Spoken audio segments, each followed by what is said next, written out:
Hello students, आप real analysis में बेटा सेकंड चैप्टर में फोर्थ एक्सरसाइज कर रहे थे। उसमें हमने पढ़ा था डायरेक्टली टेस्ट। ओके, तो आज हम पढ़ते हैं डायरेक्टली टेस्ट के ऊपर एग्जांपल। ठीक है, डायरेक्टली टेस्ट का रिजल्ट आपको ध्यान है, मैं एक बार आपको रिवाइज करवा देती हूँ। आपके पास दे रखा है इफ़ एन इंटीग्रल ए से T F D X is bounded for all T, जो बड़े हैं किससे, ए से, and G bounded and monotonic function है सभी एक्स के लिए जो ग्रेटर है किससे, ए से, टेंडिंग टू ज़ीरो। आपका जी ऑफ एक्स है वो टेंड करेगा ज़ीरो को, कब, जब आपका एक्स टेंड करता है किसको, इन्फिनिटी को। ठीक है, तो देन हम कह सकते हैं कि दोनों का जो प्रोडक्ट है वो क्या होगा, कन्वर्जेंट एट किस पे, इन्फिनिटी पे। ठीक है, तो रिजल्ट समझ आ गया कि आपके पास एफ जो है वो आपका बाउंडेड होना चाहिए। ठीक है, जी बाउंडेड मोनोटोनिक होना चाहिए, और जी जो एक्स है, जी एक्स जो है टेंड करे किसको, जीरो को, एज जब आपका एक्स टेंड करते हैं इन्फिनिटी। ओके, तो हमारे पास एग्जाम्पल फर्स्ट है, examine the convergence of the following integral. आपको इंटीग्रल दे रखा है जीरो से इन्फिनिटी कोस ए एक्स माइनस में कोस बी एक्स अपॉन में एक्स डी एक्स। ओके, तो मैंने इस इंटीग्रल को ब्रेक कर दिया बेटा, जीरो से वन और वन से इन्फिनिटी। ओके, तो मैं इसको लिख सकती हूँ इंटीग्रल वन प्लस में इंटीग्रल टू, और इसको इक्वेशन नंबर क्या मान लिया, वन मान लिया। ओके, अब देखिए फर्स्ट में अगर आपका एक्स टेंड करता है किसको, जीरो को, हमने फर्स्ट इंटीग्रल लिया एफ ऑफ एक्स, ये है आपका एफ ऑफ एक्स में इंटीग्रल आप क्या ही लगाओगे, लिमिट, एक्स टेंड करता है ज़ीरो, तो आपने एक्स टेंड करता है ज़ीरो लिमिट लगाई, तो आपके पास कौन सी फॉर्म में बन रही है बेटा, ये ज़ीरो बाई ज़ीरो फॉर्म। तो जीरो बाई जीरो फॉर्म जो है वो आपकी क्या है, नॉट डिफाइंड फॉर्म है, और नॉट डिफाइंड फॉर्म से निकलने के लिए हमारे पास क्या ऑप्शन है, हम लेते हैं एल हॉस्पिटल रूल अप्लाई करते हैं। एल हॉस्पिटल रूल में आप न्यूमिनेटर का ऊपर डिफ्रेंसिएशन कर लेते हैं और डिनोमिनेटर का नीचे कर लेते हैं। ओके, तो देन आपके पास क्या बन गया बेटा, लिमिट एक्स टेंड करता है ज़ीरो माइनस का ए साइन ए एक्स प्लस में साइन बी एक्स अपॉन में वन।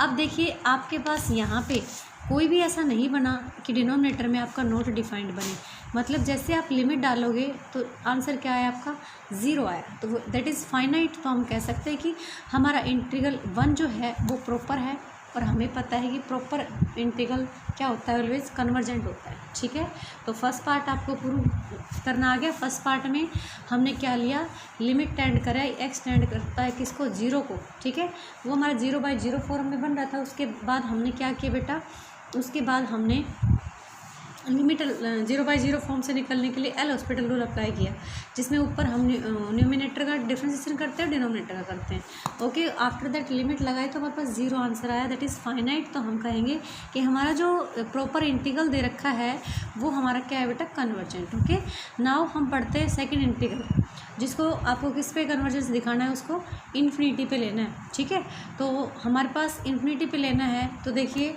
इन डायरेक्टली टेस्ट को अप्लाई करेंगी, तो डायरेक्टली टेस्ट में हमारा जो फंक्शन था उसको दो में ब्रेक करना पड़ेगा। तो मैंने वहाँ पे एफ ऑफ एक्स क्या रख लिया, कोस ए एक्स माइनस का cos B X, and G of X क्या रख लिया, वन बाई एक्स। ठीक है, तो अकॉर्डिंग टू डेफिनीशन आपको एफ क्या दिखाना है, बाउंडेड दिखाना है फॉर ऑल टी, जो बड़े हैं किससे, लोअर लिमिट से। ठीक है, तो हम यहाँ पे हमारे पास लोअर लिमिट ए की बजाय क्या है ना, वन है, तो हम अपने फंक्शन को क्या दिखाएंगे, बाउंडेड दिखाएंगे सभी टी के लिए जो वन से क्या है, बड़े। ओके, तो हमने एफ ऑफ एक्स लिया, इंटीग्रेट किया, इंटीग्रेट करने के बाद हमने इस पर लिमिट्स अप्लाई किए, लिमिट्स अप्लाई की, साइन का मॉडुलस क्या होता है, साइन का मॉडुलस लेस इक्वल वन होगा, तो हमने इसको प्रत्येक को सेपरेटली मॉडुलस लगा दिया। लगाने के बाद साइन ए टी, साइन ए और साइन बी जो है वो सभी वैल्यू वन देंगे, लेस इक्वल क्या देंगे, वन देंगे। ठीक है, तो लेस इक्वल अगर आपके पास वो वन दे रहे हैं तो हमारे पास वन बाई ए बन गया, इसका वन बाई बी बन गया, वन बाई ए बन गया, वन बाई बी बन गया। तो मैंने क्या किया, two times of one by A, that is a finite quantity. क्या आपके पास फाइनाइट क्वांटिटी है, तो फाइनाइट क्वांटिटी, तो देन डेफिनेटली आप क्या कह सकते हो कि हमारा जो फंक्शन एफ है वो क्या है बेटा, बाउंडेड फंक्शन है। हमारा जो फंक्शन है एफ हमारा क्या बन गया, बाउंडेड फंक्शन बन गया। समझ गए? ओके, उसके बाद हम लिया जी एक्स। अब आपको देखिए जी एक्स को क्या दिखाना था, जी एक्स को दिखाना था मोनोटोनिकली। मैंने बताया मोनोटोनिकली का मतलब क्या है, इंक्रीजिंग और डिक्रीजिंग फंक्शन दिखाना। इंक्रीजिंग और डिक्रीजिंग में क्या करते हो, तो 1/x जैसे ही आप x की वैल्यू बढ़ाओगे, 1 डाला तो 1/2, 3 डाला तो 1/3, 4 डाला 1/4, तो बेटा जैसे आपका x इंक्रीज करेगा, आप ऑब्जर्व कर पा रहे हैं यहाँ पे gx जो है वो डिक्रीज करेगा ना। तो then you can say that monotonically decreasing function होगा आपका। तो मोनोटोनिकली डिक्रीजिंग फंक्शन है एंड क्या ले सकते हैं, बाउंडेड ले सकते हैं। क्यों बाउंडेड क्या ले सकते हैं, क्योंकि ये आपका 0 और 1 के बीच में लाई करता है, 0 और 1 के बीच में, ठीक है ना। आप 1 डाल सकते हो, मतलब बाउंडेड आपका ये 0 और 1 के बीच में लाई करेगा। और दूसरी बात, जब आपका एक्सटेंड करता है इन्फिनिटी को, तो देन जी एक्सटेंड करेगा किसको, 0 को टेंड करेगा बेटा। Okay done. तो by directly test you can say that the given integral is convergent. Okay clear. अब हमारे पास दूसरा एग्जांपल है, examine the convergence of integral. First part लिया मैंने, 0 से इन्फिनिटी साइन x की पावर p dx। ओके, और p आपका यहाँ पे दे रखा है, बड़ा है किससे, 1 से, ठीक है। ओके, तो हमने f ऑफ x पिक किया बेटा। f ऑफ x हमारा क्या है, साइन px, साइन x की पावर p, ठीक है। मैंने फिर इंटीग्रल को क्या कर लिया, ब्रेक कर लिया। कैसे कर लिया, 0 से 1 में और 1 से इन्फिनिटी, ठीक है। 0 से 1 और बेटा 1 से इन्फिनिटी ले लिया। ओके, मैंने यहाँ पे इंटीग्रल 1 का, इसको इक्वेशन नंबर 1 का नाम दे दिया। अब देखिए फर्स्ट के लिए, फर्स्ट पार्ट जो है इंटीग्रल, उसके लिए आपके पास 0 जो है वो किसका काम नहीं करता, इनफाइनाइट डिस्कंटिन्यूटी का काम नहीं करता ना। अरे जो भी आपका मैटर दे रखा है वो सिर्फ न्यूमिनेटर में है बेटा, और न्यूमिनेटर में कभी भी कुछ भी डाल लो इन्फिनिटी को छोड़ के, वो आपका कभी भी क्या नहीं बनेगा, इन्फिनिटी नहीं बनेगा। क्योंकि इन्फिनिटी नहीं डाल रहे हो, समथिंग कुछ और डाल रहे हो, तो आपका इन्फिनिटी नहीं बनेगा। आपका 0 बन सकता है, लेकिन वो भी तो फाइनाइट है 0 भी तो हम क्या कहेंगे कि हमारा जो फंक्शन है उसके लिए 0 जो है इनफाइनाइट डिस्कंटिन्यूटी का काम नहीं करता। दैट मीन्स ये जो प्रॉपर इंटीग्रल है, ठीक है, और प्रत्येक प्रॉपर इंटीग्रल हमारा क्या बनता है, कन्वर्जेंट होता है। ओके, तो हम यहाँ पे अब सेकंड पार्ट देखेंगे। सेकंड पार्ट हमारे पास दे रखा है इंटीग्रल 1 से इन्फिनिटी f dx एट किस पे, इन्फिनिटी पे। ओके, तो मैंने इसको उठाया, साइन x की पावर p dx। अब हम इसको नहीं कर सकते इंटीग्रेट, तो मैंने क्या किया, मैंने यहाँ पे x की पावर जो p है, क्योंकि आप सिंपल साइन का कर सकते हो इंटीग्रेशन, आप x की पावर p का, साइन x की पावर p का नहीं कर सकते। ओके, तो इसके लिए बेटा आपने क्या किया, इसके लिए हमने x की पावर p जो है उसका derivative that is p x की पावर p माइनस 1 से ही मल्टीप्लाई कर दिया और उसी से क्या कर दिया, डिवाइड कर दिया ना। ओके, अब देखिए डिवाइड कर दिया तो मैंने क्या लिया, मैंने यहाँ पे लिया कि हमारा जो gx है वो आपके पास क्या बनेगा, gx मैंने उठा लिया p x की पावर p माइनस का 1 और साइन x की पावर p, ठीक है। मैंने फंक्शन f ऑफ x में से 2 पार्ट ब्रेक कर लिए, एक को g का नाम दे रही हूँ, एक को क्या किसका नाम दे रही हूँ, h का नाम दे रही हूँ। जैसे आपने डायरेक्ट में पढ़ा था कि फंक्शन को आपको 2 का प्रोडक्ट दिखाना है। Done. Okay, f of x को मैंने चूज़ कर लिया, g ऑफ x को p x की पावर p माइनस का 1 साइन x की power p and H x क्या ले लिया, 1 अपॉन में पी एक्स की पावर p माइनस का 1। अब अकॉर्डिंग टू रूल, अब मेरा ये तो क्या है, ये तो मेरा f ऑफ x का काम कर रहा है और ये मेरा किसका काम कर रहा है, g ऑफ x का। तो मुझे f ऑफ x को क्या दिखाना है, बाउंडेड दिखाना है, एच एक्स को क्या दिखाना है, मोनोटोनिक, बाउंडेड। और जैसे ही आपका x टेंड करे इन्फिनिटी को, तो देन बेटा आपको जी एक्स किसको टेंड करना चाहिए, 0 को, ठीक है। तो हमने इसको लिया, हम क्या करते हैं उसमें, बाय डायरेक्टली टेस्ट के अकॉर्डिंग आप लेते हो इंटीग्रल a से t को बाउंडेड दिखाते हो। तो a से t हमारे पास यहाँ पे है 1 से t मतलब इन्फिनिटी को टेंड करता है। ओके, तो इंटीग्रल 1 से t g dx लिया आपने, इसको अंदर हमने इंटीग्रेट कर दिया,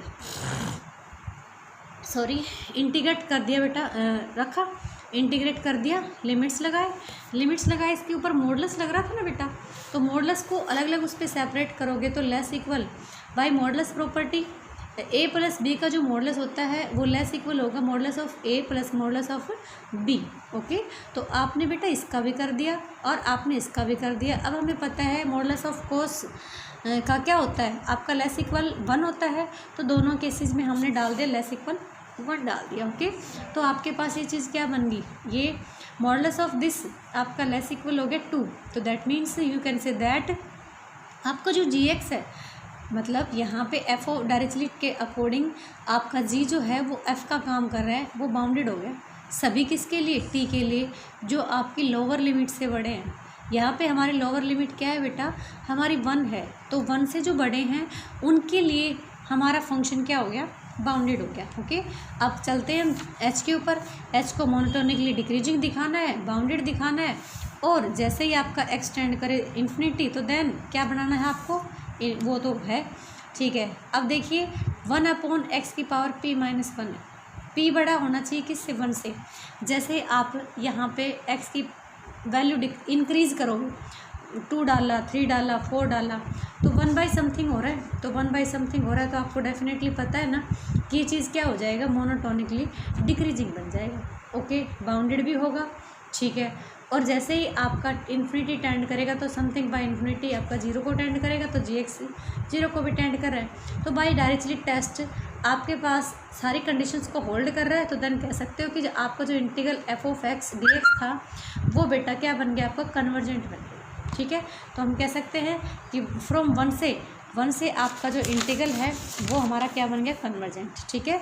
चलिए एक एग्जाम्पल और ले लेते हैं। हमारा सेकेंड एग्जाम्पल मैंने लिया इंटीग्रल 0 से इन्फिनिटी x की पावर 0 से इंटीग्रल साइन x की पावर m अपॉन में x की पावर n, साइन x की पावर m अपॉन में x की पावर n dx। ओके, मैंने इंटीग्रल को ब्रेक कर दिया 0 से 1 में और 1 से इन्फिनिटी में, और मैंने इस इक्वेशन को किसका नाम दे दिया बेटा, 1 का नाम दे दिया, ठीक है। तो 1 का नाम दिया तो हमारे पास अब देखिए हमने f(x) को उठाया, f(x) को उठाया, f(x) को लिया साइन x की पावर m अपॉन में x की पावर n, ठीक है। ओके, मैंने क्या किया, x की पावर साइन x की पावर m और अपॉन में लिमिट लगाने के लिए फर्स्ट इंटीग्रल को मेरे को सोल्व करने के लिए मैंने क्या कर दिया, x की m से डिवाइड कर दिया और x की m से ही क्या कर दिया, मल्टीप्लाई कर दिया, ठीक है। तो जैसे ही मैं इस पर लिमिट लगाऊंगी, x टेंड करता है 0, तो ये मेरे पास क्या बन जाएगा, 1 बन जाएगा, ठीक है। ये तो मेरे पास क्या बन गया, 1 बन गया, बट हमारे पास यहाँ पे साइड में बचा हुआ 1 अपॉन में x की पावर n माइनस का m बचा हुआ है बेटा।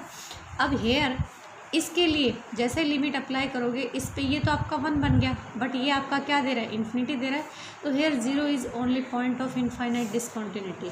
आपका 0 से 1 में जो है आपका पॉइंट 0 से 1 वाले इंटीग्रल में ही 0 ओनली क्या करता है, इनफाइनाइट डिसकंटिन्यूटी का काम करता है, ठीक है। इफ़ कब, जब आपका n माइनस का m बड़ा हो किससे, 0 से, जब x इसकी पावर जो है n माइनस का m बड़ा हो किससे, 0 से, तो आपके लिए किसका काम करेगा, इनफाइनाइट डिसकंटिन्यूटी का काम करेगा, ठीक है। इनफाइनाइट डिसकंटिन्यूटी का काम करेगा बेटा, अदरवाइज़ ये आपका जो इंटीग्रल है वो क्या रहेगा, प्रॉपर रहेगा, ठीक है। और तो अब प्रॉपर रहेगा, तो अब देखिए हमारे पास इससे पहले वाले एग्जाम्पल में हमने पढ़ा था कि हमारा इंटीग्रल 1 जो था ना वो प्रॉपर था, कम्प्लीटली प्रॉपर था, तो कन्वर्जेंट और हमारा काम ख़त्म। लेकिन यहाँ पे 0 और 1 के लिए तो वो क्या बन रहा है, 0 उसके लिए इनफाइनाइट डिसकंटिन्यूटी का काम कर रहा है, ठीक है। अदरवाइज प्रॉपर क्या कहता है, प्रॉपर। तो देखो 0 और से 1 के लिए तो हमें डील करना ही पड़ेगा ना, to examine the convergence of 0 से 1 f dx एट किस पे, x इज इक्वल टू 0, ठीक है, वहन